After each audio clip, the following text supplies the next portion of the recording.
What up, what up? Welcome on in to Inside Baylor Sports, the official daily podcast of Baylor Athletics. On today's show, we discuss Baylor Softball getting selected to the 2024 NCAA Tournament.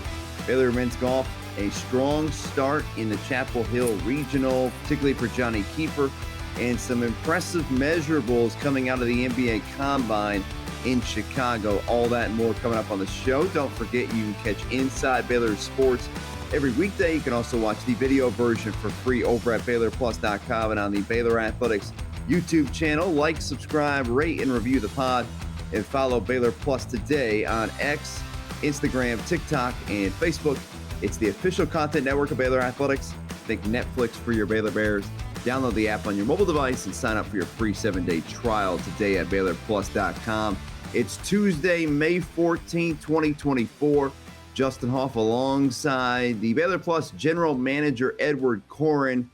And Edward, let's start there with Baylor Plus. So there's another film out. Yes. I know, some teams have been really excited. A lot of fans have been excited. We've heard great feedback from this. This film is with Baylor Acrobatics and Tumbling. Tell us about it. Yeah, it's 3 parts. Part 1 is out, and it's taking you inside the Bears' 9th title run in 9 years.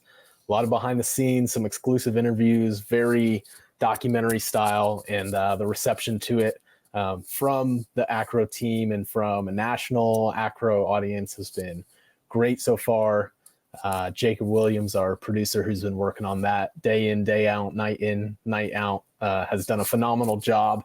And yeah, part 1 came out last Thursday, and we've got part 2 coming out this Thursday, and the exciting conclusion to another national championship coming out next Thursday. So definitely would recommend checking it out. Even if you have no idea what acrobatics and tumbling is, you've never cut a match, this is a great place to start. Yeah, and Coach Felicia Malky has said this: if you haven't been to a coach's show or haven't been around Baylor Athletics, much the last couple of years, she always tells you to come out to a meet to experience it. Well, you're kind of bringing the meat to the fans. I mean, quite honestly, I was there with Jacob covering all the content for social. And so I got to see what, he was doing as far as Baylor Plus was concerned, and the access. I think there's a lot of pieces with the access and also just being authentic. And those two mirrored together makes great content, makes a great film. And Coach Felicia Malky, she gave it to us. In terms of the access. Okay, where do you want me to wear the mic? Are you sure you want us to wear the mic in this setting? We didn't have a great performance. Oh, yeah, throw the mic on. I mean, she was incredible. Yeah, and all the athletes have been incredible as well. It's just awesome to see, national championships in any sport are impressive. So getting to see the work that the top team in the country puts in and seeing what those meetings are like inside the top team in the country, especially one that's been so dominant. It's just cool to get a peek behind the curtain. It feels like you're out there with the team. And so I've been really impressed with Jacob and what he's put together, and really happy with the way that's turned out. And super grateful for Coach Fee and the staff for letting us in the doors. Yeah, so if you're a fan of Baylor Athletics, right, maybe you just mainly focus on the footballs and the basketballs, but you've heard this inkling, what's acrobatics and tumbling like, go check it out. Dynasty, 3-part series. Next part 2 coming up on Thursday. So really looking forward to that. And Mariah Polk, she said it in the original part 1, I should say, of the original film. This team during the offseason, their practice schedule, 2 to 7 every day, 5 hours, between weights and practice.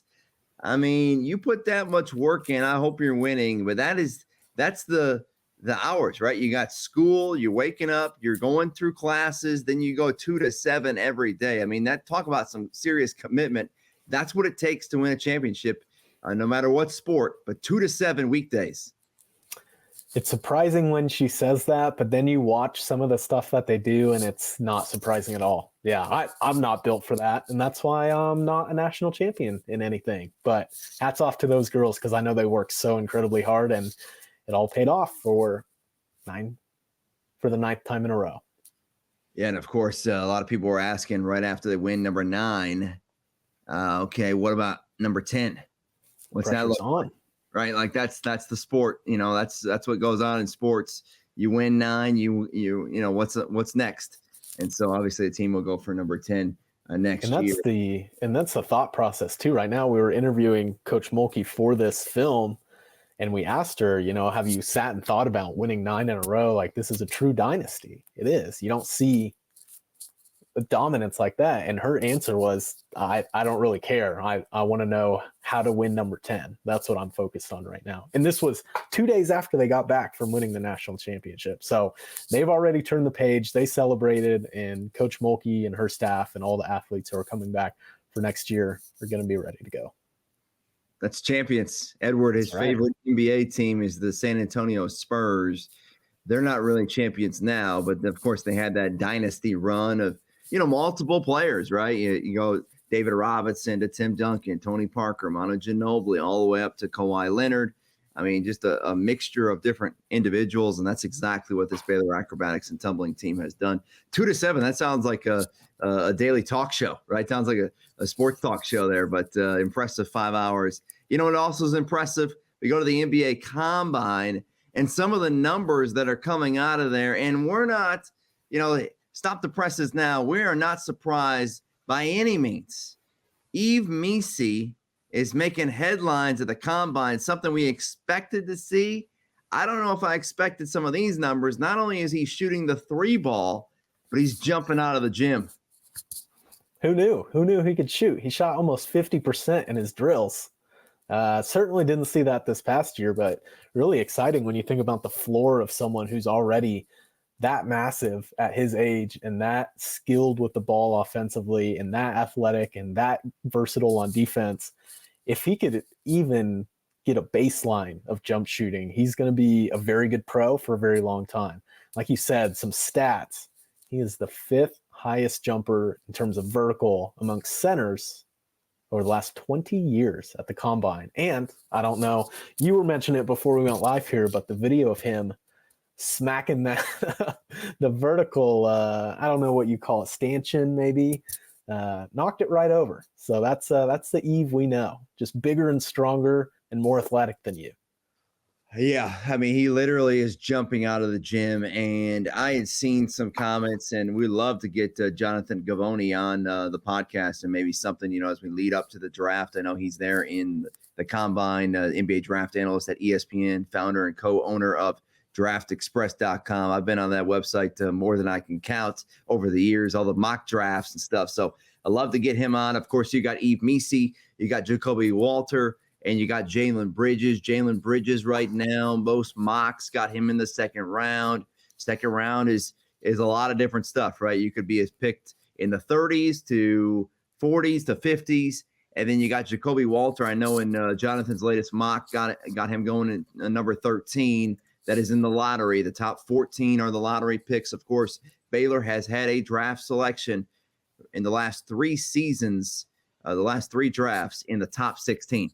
So this is a group from Davion Mitchell to Jeremy Sohan to last year with Keontae George. So looking to have Jacoby Walter go top 16 again. And then Yves Missi right there at 21. I think he's going to go higher than that. Some of the negatives that Jonathan had said from around the experts, the scouts, were in terms of Yves, playing experience and the fact that he hasn't played basketball very long, that could be a bit of a drawback. But of course, we know how the NBA draft works. It's on potential. And when you see some of these numbers, when you see the 3-point shooting, this is why you compete in the Combine. This is why you go out there and you ball out, if you will, to improve your draft stock. And so I actually think the fact he hasn't played basketball for over, 3-4 years can be a positive rather than a negative, but it's something that the scouts are looking at. But I think Yves Missi, with his showing here at the Combine, we'll see how the scrimmages go today and tomorrow and just kind of finishing up this week. But I think he has a great shot to go top 20 for Baylor. And maybe Baylor gets 2 top 16 picks this season. For sure. I think Yves is a guy, he's been steadily rising all throughout the season. And I'm kind of shocked when you say 21. I'm not a betting man, not allowed to, but if I were, I would definitely be laying top 20. Because like you said, his potential is through the roof. And this year, honestly, this draft class is pretty up in the air. There's not a real dominant number one pick. The top of the class is kind of shaky. There's red flags for everybody in this draft, everybody. So you could see Jacoby, a guy, he could rise into the top 10. Eve could rise into that lottery. And my Spurs are sitting there at number 8. So if they want to bring home Jacoby or Eve, we've got a need both of those positions. So I would love if they scoop one of those up, and then 35 and 48 in the second round. Hey, give Jalen Bridges a call. So that's what I'm hoping for. But yeah, I think Jacoby and Eve I would lock it in for top 20 for sure. Yeah, I'd love to see some of those guys stay home, like Jeremy Sohan, have a fellow Baylor Bear there. But yeah, I think the sky's the limit for some of these guys. I mean, you're looking at 3 guys here with Jacoby, Eve, and Jalen that I think will be surefire NBA players. There's NBA guys that get cup of coffee, and I often will say this, Jerry will argue with me on this, but that's like 2 to 3 years in the NBA, okay? 2 to 3 years, and then they're out of the league, they go overseas. There's by no means nothing wrong with that, but I call that a cup of coffee. I don't see any of these 3 guys as a cup of coffee in the league. I think Jalen Bridges, being a veteran, a stretch 4, a guy who can shoot and also defend, I think that's going to keep him around the league. I think he could really find a spot. We know Jacoby's so great, in terms of coming off screens and shooting, and he's just 19 years old. That defense is developing. And then we've talked about Eve. So really looking forward to these guys. Much of the season, we had 8 players in the NBA on the Baylor side. So looking to have over 10, that would be the most in NBA history for Baylor to have 10 or more guys in the league. And I mean, we're talking top 10 amongst all colleges. No surprise as we continue to do that. And Scott Drew's already said VJ Edgecombe, he thinks he's going to be a top 5 pick next season. I love that about Coach too. There's some coaches that will shy away from NBA guys and, focus on, hey, let's focus on the one season. But he's already hyping up VJ. And throughout the season with Jacoby, he was saying he's going to be a top 15 pick, and he still had 3-4 months left in the season. I love that about him. He knows in recruiting that's pivotal. As you recruit guys, you need, a couple of guys to go to the league every year, whether it's seniors or freshmen. But yeah, I'm super excited to watch these guys journey in the league. Yeah, and you know why Coach Drew keeps getting these high-end top 5 guys? It's because he gets guys to the league, and that's what he does. And he's not afraid to say it. He's not afraid to show that. And he knows that when a guy is coming in projected as a top 5 pick, he's probably not going to say a second year no matter what the pitch is, even in today's landscape of college basketball. So that's why he keeps getting those guys. Yeah, I love it. It just, I talk about Baylor men's basketball. I just want to smile. I mean, this team is loaded for next year. It's going to be fun. It's going to be fun. Yeah. Hey, you know what else would be fun? I'm looking at the lottery right now. The Utah Jazz, if they somehow fell in love with Eve, you'd have some fun games with Key and Eve on some pick and roll action. Sign me up for that. Quite the rim roller. Yeah, throw it up, lob it up there 12 feet. He'll go get it. Yeah, Keontae George, if you haven't paid attention, he is the point guard for Utah Jazz. So he really, at Baylor, was kind of, more the shooting guard with Adam Flagler playing point guard, who, of course, Adam now with the Oklahoma City Thunder playing in the NBA playoffs. But, yeah, Keontae George to Eve Messi, that's got a good ring to it. So looking forward to kind of watching the rest of this week play out. I know Matthew Kirchner's there from our team doing some great coverage on social media, so enjoying it there in Chicago. Okay, as we go now to Chapel Hill, North Carolina, go south a little bit, south and east. And this is interesting. Yeah, quite a ways, but love me some Carolinas. Always enjoy some of that, Raleigh, Durham, and Chapel Hill area. That's a fun spot. But Chapel Hill Regional, Baylor, almost 2 rounds through. So we got some impending weather today, a lot of rain today up there in North Carolina. And so Baylor right now almost done with the second round. They finished out their second round, but there's a few golf programs right now that are kind of in that second round. But Baylor 11 under through 2 rounds, 4th place, and it's going to be a tight one.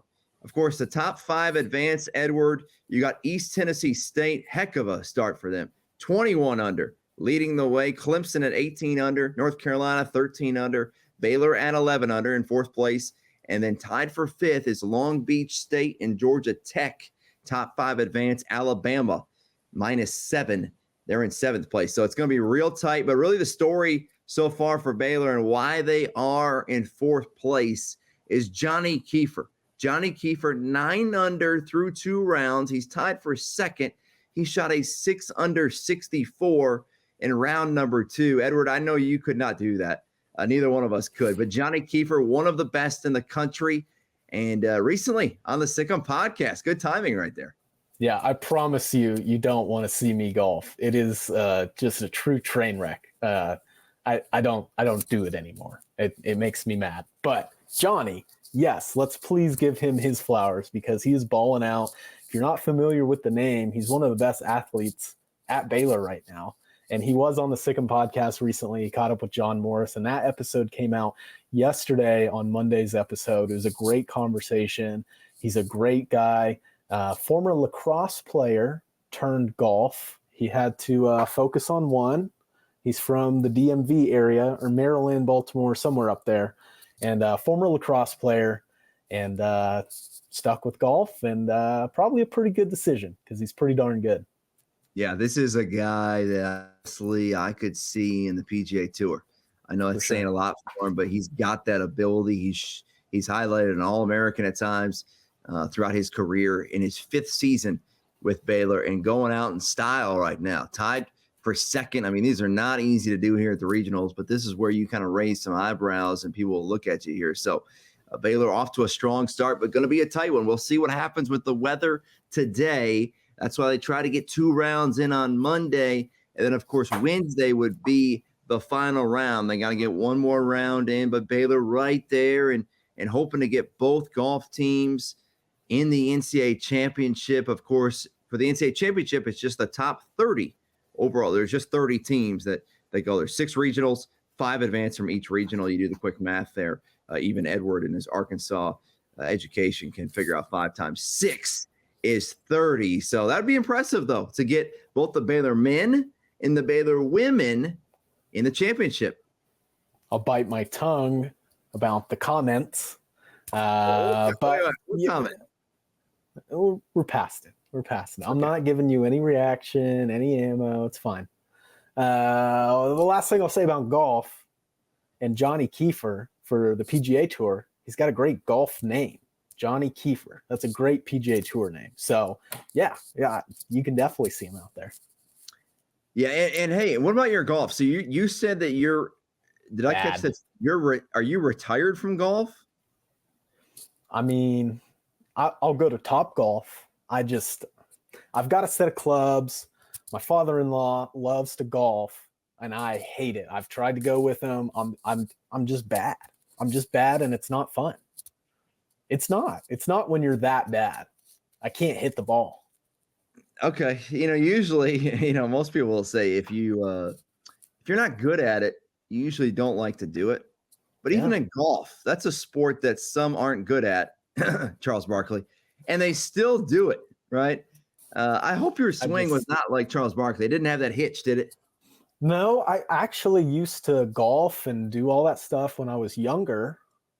And I stopped playing for 10 years. And I recently tried a couple years ago, and I went several times, driving range, tried to fix the swing, but I could never get right. But you know who's apparently decent at golf is our producer at Baylor Plus, David Lee. So if you wanna golf with somebody, take him. Do not take me. Yeah, we haven't really talked a lot about this. I don't golf either. I got way too, you kind of know this. I'm way too impatient. If you're going to see me out there on the golf course, I'm going to look a lot more like Happy Gilmore than anything else you see. So I'm just going to stay off the course. Yeah, I don't mind the golfing. I actually really enjoy the golfing experience. Go out on a nice day, drive a cart around, enjoy the weather, enjoy the time, the camaraderie. But then you get up to play, and if you're no good at it, it's not fun. It's just not. I'm too competitive, especially with myself, to go and do something I suck at over and over again. So I stay away from the courses. Yeah, I spent a summer back in high school as the cart boy. That was my name. Okay, the cart boy. So I clean the cart. So I put them in rows. Of course, at the end of the day, I rode the fastest golf cart. You had speed and you had which one was the fastest. Top speed like 25 miles an hour. That thing would cook over some hills and go downhill. Pretty dangerous in some spots. I'm sure we got some listeners that did some stuff like this. And then I moved from cart boy to groundskeeper. I thought this was an advancement, a promotion. Boy, was I wrong. One, the hours were way different. The hours were, I believe, 6 a.m. to 2 p.m. And the cart boy was, a lot of weekends and time after school. And I really enjoyed that. But yeah, moving to grounds keeping was not good for me. I slept in a few too many times. Okay. And one day I slept in till about 7:30. And yeah, I got fired.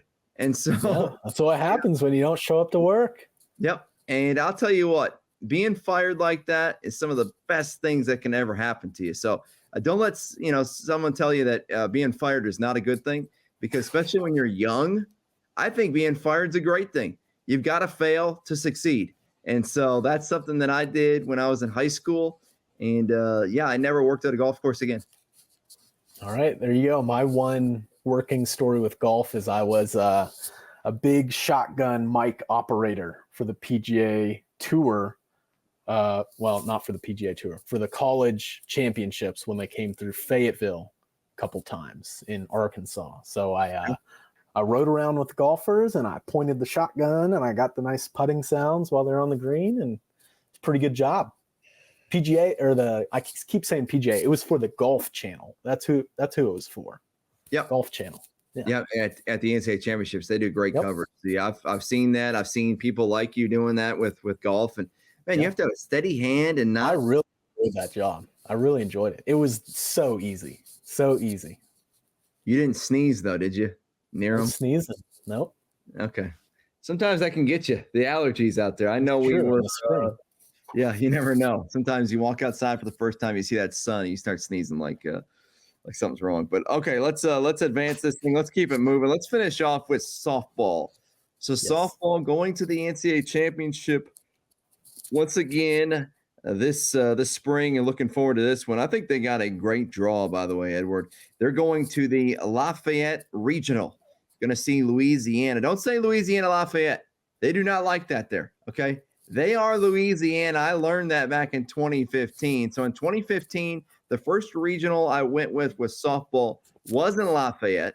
And I'll tell you what, you think it's warm in Waco, Texas, which I know you do. But in Lafayette, Louisiana, the humidity, I mean, I'll say you need to take a shower probably 4 or 5 times a day right there. But that's where they're going. It can be brutal in the spring. It's going to be warm. It's going to be muggy. Great for the softball, I should say, for that to travel over the wall. But they're going to go up against Louisiana, the 14 seed, hosting there. And Baylor will take on Ole Miss.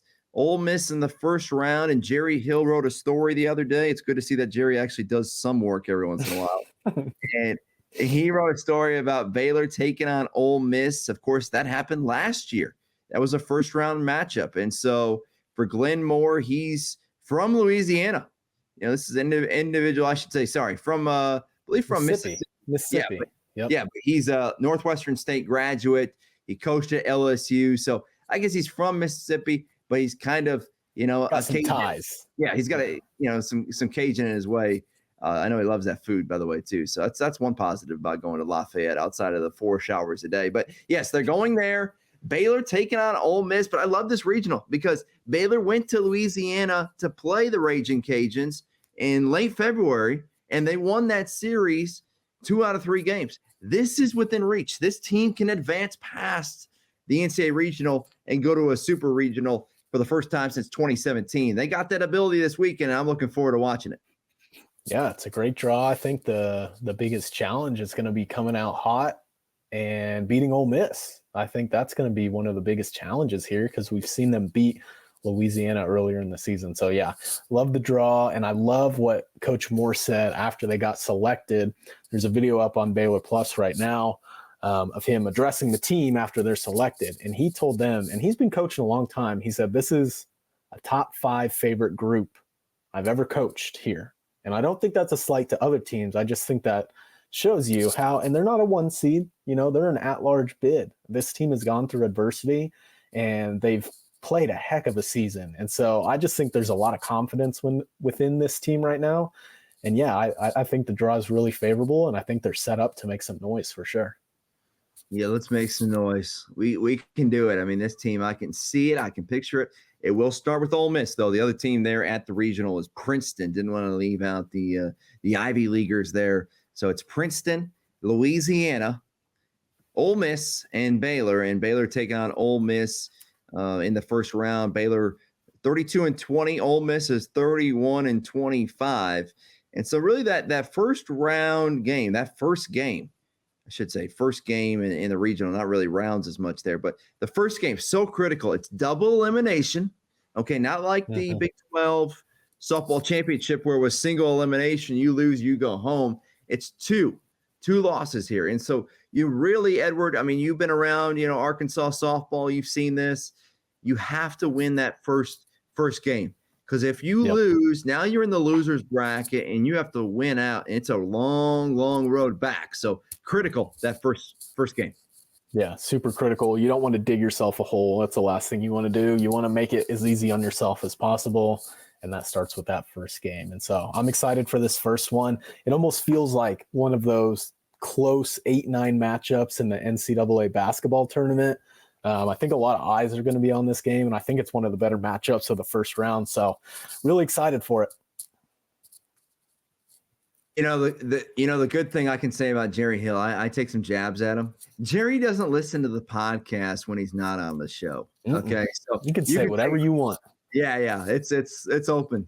It's open season here, and I'm taking a few shots at him. But yeah, good to see that he's working here. I noticed in here 11 of the last 13 NCAA tournaments Baylor's made. So that's really impressive. Some really good numbers. Yeah. And this team's going to have a shot. That's all you ask for. Just give me a shot, have an opportunity to go out there and move on to the supers. And so this team will have that chance. Aaliyah Benford, she's going to be key.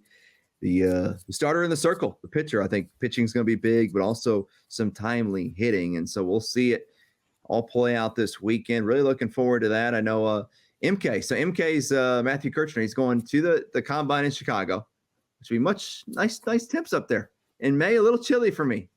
It's nice. Yeah, probably 60s.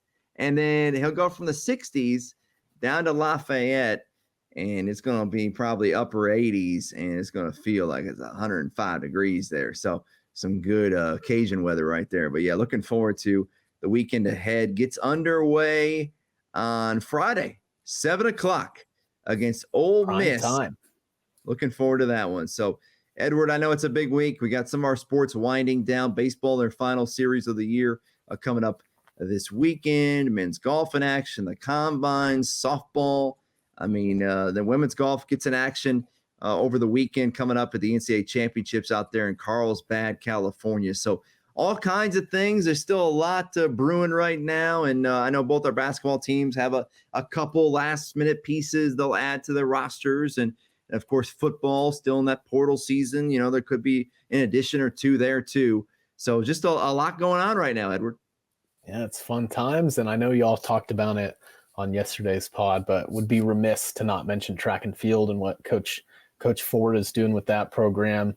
Alexis Brown. Very impressive program holder for the long jump. I just got to give her a shout out. Another Sick'em podcast guest who came through. She's got an incredible story, really crazy injuries that she suffered through. And now she's at the top of her game. So I'm excited to keep seeing that program in action, especially coming up at nationals here first week of June. So yeah, tons of stuff going on still as we get through May, but really exciting times, especially if you're a Baylor Bear.